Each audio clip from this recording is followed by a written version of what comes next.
ये कोई अफसाना नहीं, ये हकीकत है। आंध्र प्रदेश के जिला प्रकाशम का वो गांव जहां चमगादड़ खौफ की नहीं बल्कि सुकून, खुशहाली और बरकत की अलामत है।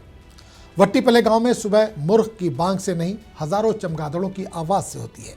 गांव वालों का मानना है कि चमगादड़ों की मौजूदगी से यहाँ कभी पानी की कमी नहीं हुई और खेत हमेशा सरसब्ज रहे। यहाँ चमगादड़ों की पूजा की जाती है, इन्हें मुहाफिज समझा जाता है।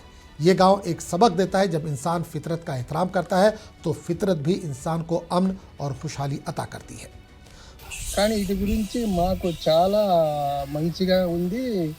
కానీ వీటి వలన మాకు ఇక్కడ ఏ చుట్టుపక్కల ఏ గ్రామాల్లో మొక్కలు నీళ్లు తగ్గినా మాకు మాత్రం మా బోర్లకు నీళ్లు రావడం కానీ మాకు మంచిగానే చాలా వీటి గురించి మాకు చాలా మంచిగానే జరుగుతుంది.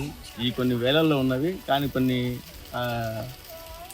పరిస్థితుల కొన్ని చనిపోయినవి. ఇవి ఉండడం వల్ల మాకు మంచిదేనని మేము పెద్దవాళ్ళు కూడా చెప్తుంటారు. ఎందుకంటే తపస్సు పక్షులు ఊళ్ళో ఉండడం వల్ల మంచిదని చెప్తూ ఉంటారు. ఉండడం వల్ల మాకైతే ఇప్పటికైతే ఎటువంటి ప్రాబ్లం లేదు, ఎటువంటి హాని కూడా జరగట్లేదు. ఈ పొద్దున్నే లేచేదానికి అందరూ కోడి కూతలు తెచ్చి మేము కిచకిచ రాగాలతో మేము పొద్దున్నే లేయడం కూడా జరుగుతుంది. प्रकाशम जिले के वट्टीपल्ले गांव की कहानी आपको कैसी लगी, कमेंट करके हमें ज़रूर बताएं। वीडियो अच्छा लगा हो तो इसे लाइक करें, शेयर करें और चैनल को सब्सक्राइब करना ना भूलें।